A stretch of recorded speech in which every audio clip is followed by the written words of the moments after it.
रावण ने ही शूर्पणखा का पति का वध कर दिया था। महाक्रोधी था, महाक्रोधी रावण, महाक्रोधी रावण ने ही शूर्पणखा का, विद्युत जिह्वा उसका नाम था, और जीवा भी विद्युत जैसा चलता था उसका भी, बात बात पे गाली करना, डांट करना, बोलते थे ना, ऐसा ही था, फटकार लगाना बात बात पे, इसलिए उसका नाम भी पड़ गया था विद्युत जिह्वा, विद्युत जैसा चलता था।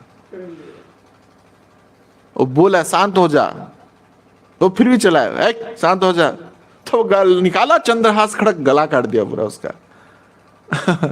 वो विधवा हो गई थी, कौन, शुरू से ही मन चली थी ये।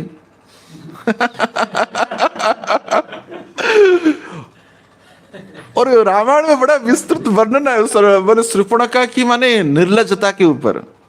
एक दिन शूर्पणखा बोलती है कि हे भ्राता, आप जहां जाते सुंदरी नारियों को उठा के ले आते हैं, बगल में और एक काम कर लेना, जहां भी जाते सुंदरी नारियों को, सुंदर पुरुषों को उठा लेना, और मैं उसको भोग करूंगी। बांध बांध करके इस भोग करता था वो शूर्पणखा लंका में। और इतना नीच बन गई थी ये शूर्पणखा, माने एक्चुअली उसका खोज भगवान ही थे। वो संसार में सुंदरता को ढूंढती, वो सुंदरता का प्रेमी थी। मतलब वो बोलती थी मैं तो सुंदरता का उपासक हूं, उपासिका हूं, हाँ मैं सुंदरता का उपासिका हूं। हम कितना नागलोक में सुंदर पुरुष को देखे नहीं शांति नहीं लगा, यक्षलोक में देखे शांति नहीं लगा, गंधर्व लोक में देखे शांति नहीं लगा, किन्नर लोक में देखे शांति नहीं मिला। इस प्रकार की विवश। और उसके बाद वो तो डाइन तो थी, वो डाइन ही थी वो उस भोग करने का पूरा अपने विकराल स्वरूप को प्रकट करती थी। और वो जो क्या बोलते हैं चुड़ैल, जो वो करके मार देती थी उसको। वो सोचती थी इसकी सुंदरता के पीछे इसका रक्त है, रक्त है, तो वो रक्त को पी जाती थी।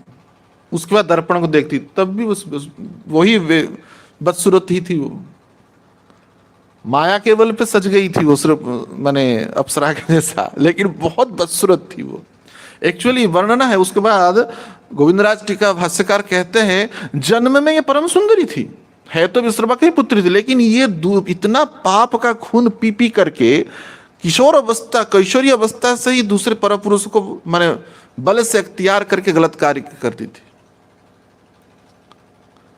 तो रावण ने भी इसकी बहन की डिमांड को पूर्ति करने के लिए, वो खुद भी तो व्यभिचारी था ही, नराधमी था ही, जहां भी जाता था सब उठा लेता था, तो ऐसे पुरुषों को उठा के लाके देता था। वो बोलते मेरा उपहार कहाँ है, मेरा उपहार कहाँ है। तो इस प्रकार की प्रवृत्ति में भरा हो भोग का समाप्त हुआ क्या? कभी नहीं होगा। अंतिम पड़ाव पहुंचा राघव जी के पास दंडकारण्य में। देखी वो दुष्टा कि ये भगवान है, लेकिन ये अनुरूप वो प्रयास था कि वहां पे फंसी, तब जाके नेक्स्ट जीवन में कुब्जा बनी, कुबड़ी बनी। तो वो पक्ष, लेकिन आचार्यगण हमारे कहते हैं, गौड़िया आचार्यगण, यह पक्ष करणीय नहीं, आदर्श की विषय वस्तु नहीं। यद्यपि उसको निंदा नहीं कर सकते उसकी भक्ति को, कुब्जा स्तर की भक्ति को, लेकिन हमारे लिए आदर्श की विषय वस्तु। कंस ने भी पाया, काम से गोपियों ने पाया भयात कंस भय, लेकिन इसका अर्थ नहीं हम भी द्वेष करें भगवान को, शत्रुता करो भगवान को, नहीं, ये मार्ग करणीय नहीं। वो जय विजय थे, काल नेमी राक्षस थे, इसलिए वो पा गए। उस तरह का तगड़ा विरोध कि हम कर पाएंगे तो पूरा माने पिसवा देंगे वो क्रिया शक्ति हमको, भगवान को विरोध करेंगे तो हमारी सामर्थ्य है नहीं, हम इतने तुच्छ हैं। काल नेमी, हिरण्यकश्यप, हिरण्याक्ष, रावण आदि कोई साधारण व्यक्ति नहीं थे, ये लोग साक्षात भगवत पार्षद ही थे। इसलिए इनका विरोध भी उस तरह का हुआ तो भगवान को आना पड़ा। उस तरह का विरोध होना पड़ेगा। तुम क्या विरोध करोगे भगवान को? मसल देंगे भगवान। भगवान क्या मसलेंगे? वो क्रियाशक्ति तुमको मसल देगा, है या नहीं? उस तरह का। इसलिए ये करणीय नहीं है, आदर्श नहीं है कि हम भी कंस जैसा कार्य करें, हम भी हिरण्यकश्यप हिरण्याक्ष जैसा कार्य करें। नहीं, हमको भक्त प्रहलाद का चरण चिन्ह पे चलना चाहिए। असुर भी बने तो वृत्तासुर का चरण चिन्ह पे चलना पड़े।